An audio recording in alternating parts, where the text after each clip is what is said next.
지난 주일 우리는 예수님께서 새 포도주는 새 부대에 담으라 하신 말씀을 함께 들었습니다. 새 포도주는 하나님께서 약속하신 예수 그리스도의 복음, 영생을 주시는 하나님의 나라를 가리킵니다. 그러나 율법을 인간의 행위와 자랑으로 바꿔놓은 낡은 가죽 부대는 그 새 포도주의 복음을 담아내기에는 너무나 경직되어 있었습니다. 그래서 유대 율법주의자들은 새 포도주이신 예수님을 미워하고 비방하고 거절하였습니다. 심지어 예수님이 안식일에 병자를 고쳐주시는 일조차 용납할 수 없어서 어떻게 죽일지를 궁리하였습니다. 이처럼 유대 율법주의자들의 거대한 저항 앞에 부딪힌 예수님은 이 상황에서 어떤 일을 하실까요? 오늘 본문은 예수님께서 이때에 하셨던 중요한 사역에 대해 말씀하고 있습니다. 바로 12 제자를 세우시고 평지 설교를 전하신 일입니다. 자, 12절에 보시면 6장 12절에 이때에 예수께서 기도하시러 산에 가셔서 밤이 새도록 하나님께 기도하시고 밝음에 그 제자들을 부르사 그 중에서 12를 택하여 사도라 칭하셨다고 기록하고 있습니다. 그리고 17절에 예수께서 그들과 함께 내려오사 평지에 서셨고, 그러면서 20절부터 49절까지 꽤 긴 내용의 설교를 전하십니다. 그래서 이것을 우리는 평지 설교 또는 평지 수훈이라고 부릅니다. 아무튼 예수님은 유대주의자들의 거센 저항 앞에 이 두 가지 사역, 제자를 세우시고 그리고 특별한 설교를 전하셨습니다. 어떻게 보면 쉽게 납득이 가지 않는 대목이기도 합니다. 지금 이 상황에 이 일들이 중요한가? 차라리 유대인 지도자들을 찾아가서 그들과 끝장 토론을 하시거나 그들의 잘못된 율법 해석을 바로잡아 주시거나 아니면 내가 율법을 폐하러 온 것이 아니다, 오해가 있었다 하고 관계를 푸시거나 하는 것이 낫지 않았을까? 그들과 정 싸우시기 원하신다면 좀 힘이 될 만한 사람들을 끌어들이시거나 군중들을 모아서 세력을 만드시는 것이 훨씬 낫지 않을까 생각이 들기도 합니다. 그러나 주님은 그런 것과는 정반대의 일을 하셨습니다. 13절을 보십시오. 밝음에 그 제자들을 부르사 그 중에서 12를 택하여. 여기 보면 예수님을 따르는 제자가 제법 많았습니다. 그런데 그 중에서 12사람만 선택하여 숫자를 줄이신 것입니다. 어떻게 보면 선택과 집중이죠. 그래서 어떤 분은 생각하기를 예수님께서 이제 유대인들과 그 유대 율법주의자들과 맞설 수 있는 제자로 소수 정예화시킨 것이 아닌가 이렇게 생각하는 분이 있을지도 모르겠습니다. 그러나 그 12명의 명단을 보시면 아무리 봐도 정예화가 아니라 하향 평준화시킨 것이 아닌가 하는 의구심이 듭니다. 그 12분들께는 상당히 죄송하지만 그분들 중에 이 사람이면 좀 믿을만하다, 도움이 되겠다 싶은 분이 한 사람도 없습니다. 12명 중에 예수님의 사역과 전혀 상관없는 어부가 무려 7명입니다. 그 중에 수제자라고 하는 베드로는 다혈질 성격에다가 나서기를 좋아해서 실수가 많은 사람이었습니다. 야고보와 요한은 별명이 보아너게였습니다. 우레의 아들이라는 뜻이죠. 성질이 하도 급해서 붙여진 별명이었습니다. 도마는 의심이 많은 사람이었고 빌립은 뭐든지 돈으로 계산하는 사람이었습니다. 마태는 로마의 앞잡이인 세리 출신이었습니다. 그런데 또 시몬이라는 사람은 셀로 땅 출신으로 그 로마의 저항 운동을 하다 온 사람이었습니다. 그나마 도시물을 좀 먹은 사람으로 가룟 유다가 있었지만 이 사람은 그 속을 알 수가 없는 사람이었습니다. 이 12 중에 그 당시에 존경받던 바리새인이나 율법학자 같은, 아니면 권세라도 가진 그 사두개인 같은 엘리트는 한 사람도 없었습니다. 분명히 예수님께서 이 12 제자를 세우기 전날에 산에 올라가셔서 밤이 새도록 하나님께 기도를 하셨다고 했는데, 이 예수님이 뽑으신 제자들을 보면 기도와 그 응답의 연관성에 대해서 상당한 회의가 들 정도입니다. 그러나 여러분, 예수님의 이 부르심은 너무나 정확했습니다. 너무나 탁월했습니다. 세상의 기준과 안목으로 볼 때 마치 오합지졸을 모아놓은 듯한 그 실패한 선택으로 보이지만, 예수님의 목적과 비전으로 보았을 때 이들 12명은 하나님의 지혜와 계획 아래 놀라운 선택받은 사람들이었습니다. 여기서 우리는 처음의 질문으로 돌아가서 왜 예수님께서 이때에 12 제자를 택하셨나를 생각해야 합니다. 중요한 포인트는 이 때이죠. 왜 이 때인가? 예수님께서 사역을 시작하신 초기였고, 하나님의 은혜의 해, 모든 죄와 질병과 억압으로부터 참 해방을 얻는 영적 희년, 다시 말해 하나님의 나라가 도래했음을 선포하셨는데, 유대 율법주의자들의 거대한 저항에 직면하신 때입니다. 요즘 분위기로 비유하자면 전 세계 사람들을 죽음으로 몰아넣는 죄라는 바이러스가 모든 사람에게 다 퍼져서 모든 인류가 죽음병에 걸려 죽어가고 있는데, 이 바이러스의 영원한 항체를 가지신 예수님께서 이 땅에 오신 것입니다. 예수님은 죄인의 혈통과 상관없이 여인의 후손으로 오셨기에 죄라는 바이러스가 없으셨습니다. 또 하나님의 아들이셨고 성령님으로 충만하셨기에 죄의 바이러스를 이기는 힘이 있으셨습니다. 그것을 광야의 그 3가지 시험을 통해 증명하셨습니다. 이 예수님의 오심은 구약에서 오래전부터 예언되었고, 예수님만이 온 인류가 기다리던 유일한 생명의 희망이 되었습니다. 그런데 막상 와보니 사람들이 환영하지 않았습니다. 이 병과 치유에 대해 가장 전문가라고 하는 율법학자들, 바리새인들, 그 위에 대제사장에 이르기까지 다 예수님을 거부했습니다. 거부할 뿐 아니라 미워하고 죽이려 했습니다. 왜냐하면 그들은 지금까지 자신들의 방식으로 이 병을 치료할 수 있다고 사람들을 가르치며 그것으로 먹고 살며 권세를 누려왔기 때문입니다. 그 치료법이 바로 율법주의였습니다.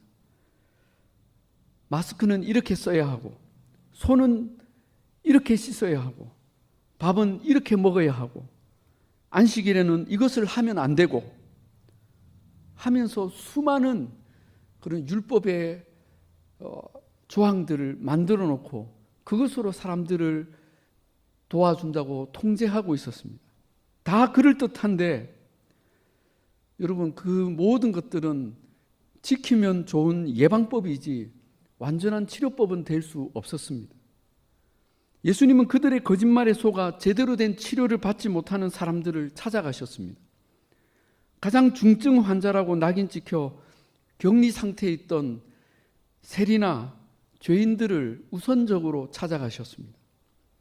그리고 그들에게 손을 얹으시고 기도해 주시고 그들과 같이 밥을 드시고, 심지어 그들 중에 마태 같은 세리는 자신의 제자로까지 받아주셨습니다.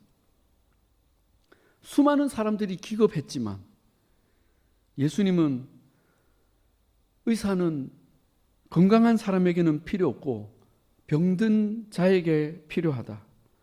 나는 의인을 만나러 온 것이 아니라 죄인들을 만나러 왔다 하시며 그들을 더 가까이 하셨습니다. 율법학자들, 바리새인들은 자신들의 의로 체계를 부정한 예수님에 대하여 분개했습니다. 사실 그들은 스스로를 돌아보며 그래, 우리가 지금까지 이렇게 해왔지만 솔직히 누군가를 고친 적은 없잖아. 우리 자신도 이 죄의 바이러스에 완치되지 못했잖아. 그런데 저 예수는 이 병에 전혀 증상이 없어. 음성이야. 그리고 사람들을 고쳐주고 있어. 정말 구약에서 예언한 그 죄의 항체를 가진 메시아인가 봐. 그렇다면 저분이 전하는 복음은 이 병의 백신일지도 몰라 하면서 돌이키고 그 예수님을 따랐어야 했는데 그들은 전혀 그럴 마음이 없었습니다. 왜냐하면 그들은 인류가 당하는 이 질병의 상황을 이용하고 있었고 이 죄의 바이러스와 어느새 하나가 된 사람들이었기 때문이었습니다. 그래서 예수님은 결심을 하시고 오늘 이 두 가지 일을 하셨습니다. 12명의 제자를 세우시고 산에서 내려와 평지수훈, 평지설교를 선포하신 것입니다. 그렇다면 이 두 가지의 의미는 무엇입니까? 첫째, 12제자를 세우심은 온 인류를 이 죄의 바이러스로부터 구원해 줄 백신을, 그 복음을 온 세상에 전파할 특별한 일꾼을 세우신 것입니다. 여러분, 이 백신이 뭡니까? 바로 예수 그리스도의 이름, 예수 그리스도의 복음, 예수 그리스도의 나라입니다. 이 예수 복음의 백신을 온 세상에 전파해야 하는데 이것을 전할 일꾼은 지금 율법주의라는 의료체계에 매이지 않는 사람이어야 했습니다. 그 율법주의로 밥을 벌어먹거나 지위나 권세를 누리지 않는 사람이어야 했습니다. 그러다 보니 어부들, 세리, 셀롯당원 같은 전혀 비종교적인 사람들로 구성이 된 것입니다. 그러나 예수님에게 이 12명은 이 복음의 사역을 위한 최적의 일꾼들이었습니다. 그래서 13절에 주님은 이들을 사도라 칭하셨습니다. 여러분, 사도가 무엇입니까? 사도, 아포스톨로스는 보냄을 받았다라는 뜻이 있습니다. 즉 예수님이 주신 특별한 임무를 띠고 세계 곳곳에 보냄을 받아서 흩어져서 이 생명의 복음, 이 구원의 백신을 전파하여서 사람들을 살리고 교회를 세울 사명자들이었던 것입니다. 사랑하는 여러분, 주님은 오늘도 이 세상 곳곳에 죄로 인해 죽어가는 그 영혼들을 살려낼 이 거룩한 일꾼들을 부르고 계십니다. 예수 그리스도의 복음으로 스스로 먼저 치유를 받고 그 복음의 백신으로 나의 형제와 가족, 이웃과 열방을 섬길 당신의 제자들을 오늘도 부르고 계십니다. 한편 주님은 산에서 내려오셔서 평지수훈, 평지설교를 하십니다. 그 내용이 20절부터 49절까지 아주 긴 본문이라고 했습니다. 그런데 이 내용은, 이 설교는 단순한 설교 이상의 상징적인 의미가 있습니다. 우리는 그 근거를 몇 가지로 찾아볼 수가 있습니다. 첫째, 이 평지설교가 마태복음 5장의 산상수훈과 그 내용이 매우 흡사하다는 것입니다. 그런데 이 산상수훈의 내용이 어떠합니까? 하나님의 나라는 이러한 법으로 산다는 새로운 헌장의 선포이죠. 그런데 이 누가복음의 평지설교도 그 산상수훈과 거의 같은 내용입니다. 그래서 이 두 설교를 같은 설교로 보는 학자들이 많습니다. 그런데 산상과 평지는 장소가 다르잖아요. 그러나 꼭 그렇지 않습니다. 많은 학자들이 이 장소를 산의 중턱점 평지로 이렇게 보고 있습니다. 그래서 다르게 불렀다는 거죠. 헬라어에도 이 평지는 토프페디누인데 이 토프페디누는 산을 완전히 내려온 평지가 아니라 산 언저리에 평평한 언덕을 가리키는 경우가 많았다고 합니다. 중요한 것은 이 평지의 의미죠.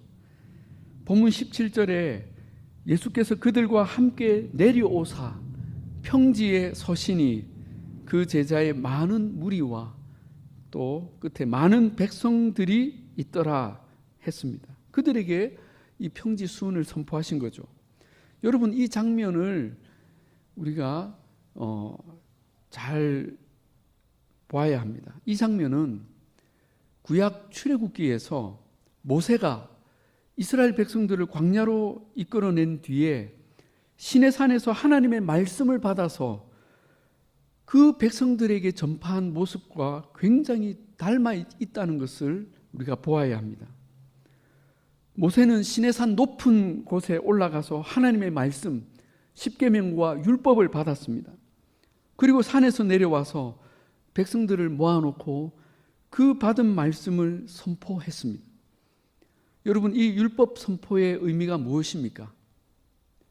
그것은 이제 새롭게 세워질 하나님의 나라, 하나님의 이스라엘이 이제는 이러한 법으로 살게 될 것이라는 대헌장의 선포였고 건국의 선언이었습니다. 그들이 이제껏 노예로 살아왔던 애굽의 법, 세상의 법, 세상의 통치와는 전혀 다른 하나님 나라의 법, 하나님의 통치를 선언한 역사적인 장면이었습니다. 그러므로 예수님의 이 평지수는 구약의 그 시내산 언약의 선포와 대비를 이루고 있는 하나님의 나라를 선포하는 대헌장의 성격을 가지고 있습니다. 한마디로 하나님 나라의 선포입니다. 하나님의 나라는 이런 곳이다. 지금까지 잘못된 가르침으로 하나님의 나라를 틀어막고 있었던 이 유대교의 낡은 가죽부대, 경직된 율법주의가 아니라 그리스도의 복음으로 구원을 입고 새 생명을 얻은 사람들, 모든 죄와 굴레로부터 해방을 얻은 하나님의 백성들이 살아갈 새로운 법, 새로운 헌장이 이러하다. 이 법은 죄와 사망의 법을 이기는 생명과 성령의 법이다. 이것을 선포하신 것입니다. 그러면서 가장 먼저 전하신 내용이 바로 사복입니다. 사복. 여러분, 이것은 마태복음의 산상수훈에 나오는 팔복과 굉장히 닮았고 그 의미도 일맥상통합니다. 20절부터 여러분 한번 같이 보시겠습니까? 20절부터 23절까지 제가 봉독하겠습니다. 예수께서 눈을 들어 제자들을 보시고 이르시되 너희 가난한 자는 복이 있나니 하나님의 나라가 너희 것이며 지금 줄인 자는 복이 있나니 너희가 배부름을 얻을 것이며 지금 우는 자는 복이 있나니 너희가 웃을 것이며 인자로 말미암아 사람들이 너희를 미워하며 멀리하며 욕하고 너희 이름을 악하다 하여 버릴 때에 너희에게 복이 있도다. 그날에 기뻐하고 뛰놀라. 하늘에서 너희 상이 큼이라. 그들의 조상들이 선지자들에게 이와 같이 하였느니라. 아멘. 여러분, 여기서 예수님은 하나님 나라에서 복받은 사람들에 대해 말씀하십니다. 가난한 자, 줄인 자, 우는 자, 그리고 예수님 때문에 미움을 받는 자들입니다. 그런데 이 네 가지 형편은 사실 인간이 경험하는 모든 영역들을 대표하는 그 표현들입니다. 여러분, 가난은 우리가 가장 두려워하는 것 중에 하나이죠. 아무것도 가지지 않은 상태를 가난이라고 합니다. 여러분, 아무것도 없는 사람, 돈도 없고 집도 없고 인맥도 없고 능력도 없는 사람은 이 세상에서 어떻게 삽니까? 이 사람은 사회적으로 아무것도 할 수가 없습니다. 아무 거래도 못하고 어떤 권리도 내세우지 못합니다. 한마디로 사회적 죽음을 당하는 것이죠. 그런 자가 복이 있다고 하십니다. 줄인 자는 그저 배가 고픈 정도를 말하는 것이 아닙니다. 육신의 한계와 또 결핍을 경험하는 것이죠. 건강도 활력도 생명도 보장할 수 없는 상태, 죽음을 눈앞에 둔 상태를 가리키는 것입니다. 세 번째, 우는 자는 정신적, 내면적 고통을 경험하는 사람입니다. 누구도 위로해 줄 수 없고 어떤 소망도 격려도 없이 절망의 끝에 서서 그저 절규하고 아파하는 사람입니다. 이런 사람들이 오늘날 얼마나 많습니까? 그런데 주님은 이 우는 자들이 복을 받을 것이라고 하십니다. 네 번째는 인자로 인해 미움받는 사람들입니다. 이 사람은 예수님을 따르는 믿음 때문에 이 세상으로부터 온갖 모욕과 비난과 박해와 정죄를 당하고 심지어 버림을 받고 죽음까지 당하게 됩니다. 여러분, 이 네 가지 상태, 가난과 줄임과 애통함과 미움받음은 인간이 경험할 수 있는 모든 영역의 죽음입니다. 사회적 죽음, 육신의 죽음, 정신적 죽음, 그리고 종교적 죽음입니다. 세상 사람들이 다 두려워하는 고통이고 그리고 소외됨이고 죽음입니다. 이 세상의 법을 따라 살지 않으면 이런 고통을 당한다고 우리는 지금까지 학습되어 왔습니다. 그러나 오늘 주님은 새로운 하나님의 나라를 선포하시면서 이 세상의 법을 완전히 박살내는 새로운 법, 하나님 나라의 대헌장을 선포하십니다. 가난한 자들이 복이 있나니 하나님의 나라가 너희의 것이다. 지금 줄인 자는 복이 있나니 너희가 영원한 만족, 배부름을 얻게 될 것이다. 지금 우는 자는 복이 있나니 너희가 영원한 기쁨에 들어가게 될 것이다. 그리고 지금 나로 인해 고통받는 너희는 복이 있나니 기뻐하며 뛰놀라. 하늘에서 너희의 상이 큼이라. 여러분, 이 네 가지 복은 각각 네 가지 형편과 경우를 말하는 것 같지만 사실은 하나입니다. 바로 예수 그리스도를 마음에 모시고 그 복음으로 살기로 결단하며 이 세상에서 당하는 죽음들을 가리킵니다. 예수님을 믿기 때문에 경험하는 사회적 가난, 육체적 고통, 마음의 슬픔, 영적인 고난을 가리키는 것입니다. 그러나 그들에게 주님은 영원한 복을 선언하십니다.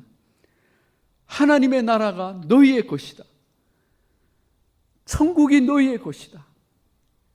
너희는 세상 그 누구도 갖지 못한 영원한 천국을 가졌고 영원한 생명을 가졌고 영원한 기쁨을 가졌고 영원한 상급을 가졌다. 할렐루야. 예수 그리스도를 믿고 따르며 이 세상의 가치가 아닌 하나님의 법으로 살기로 결단한 저와 여러분들이 누릴 이 복인 줄로 믿습니다. 오직 예수 그리스도의 이름만이 우리를 죄의 바이러스로부터 해방시키고 영원한 생명과 기쁨과 상급의 천국을 주십니다. 이것은 누구도 빼앗아가지 못할 것입니다. 이 영원한 천국의 복을 우리가 영원토록 누릴 뿐 아니라 이 하나님 나라의 법을 온 세상에 전파하며 사람들을 죄로부터 해방시키고 하나님 나라를 확장시킬 주님의 사도로 살아가기를 우리 주님이 원하십니다. 기도하겠습니다.